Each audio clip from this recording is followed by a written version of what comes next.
Et si pour savoir d'où vient l'eau du robinet, il suffisait de suivre la goutte? Bonjour, je m'appelle Lola. Venez avec moi, je vais vous servir de guide. Mon histoire commence dans les nuages. Ils stockent des milliards de gouttes qui s'y sont évaporées. Mais il n'y a pas de place pour tout le monde. Ça craque, il pleut.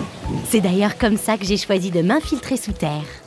J'aurais pu m'évaporer et disparaître ou choisir de ruisseler dans la rivière. Mais moi, je préfère l'aventure. J'ai rejoint d'autres gouttes d'eau pour m'installer pendant quelques milliers d'années dans la nappe phréatique des Landes, une réserve d'eau souterraine. Mais le repos n'est pas éternel.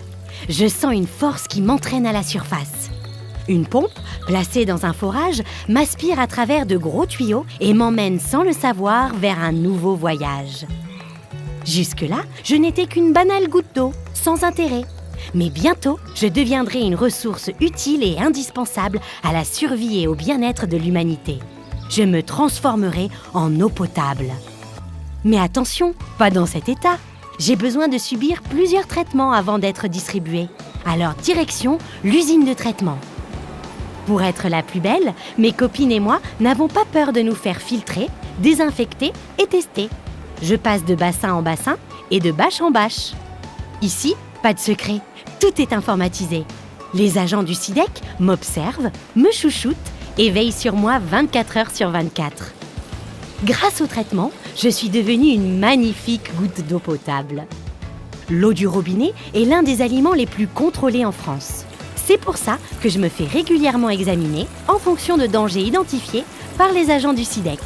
Au programme, inspection minutieuse des installations, vérification des mesures et réalisation de nombreuses analyses. Pour être sûr de ma qualité, des prélèvements et des contrôles sont réalisés par l'Agence régionale de santé. Cette batterie de contrôle terminée, me voilà prête pour la vie de château. C'est reparti pour un tour dans les tuyaux? Suivez-moi. Partons à l'assaut du château. Ici, pas de pont-levis. Il s'agit d'un château d'eau. C'est une construction servant à stocker de l'eau en hauteur. Arrivé au sommet, c'est ici que nous attendons dans un immense réservoir, jusqu'à ce que quelqu'un ait besoin de nous et ouvre son robinet. Mais comment j'arrive chez vous? Facile, c'est la hauteur de la réserve d'eau et la pente naturelle qui me donne une pression suffisante pour arriver jusqu'aux habitations. Nous sommes presque arrivés. J'ai hâte. J'emprunte à nouveau des tuyaux souterrains. Quand, sur un chantier, je croise des agents du SIDEC. Ils vérifient qu'il n'y ait pas de fuite et que les canalisations soient bien raccordées aux habitations. Ça y est pour moi, le grand jour est arrivé.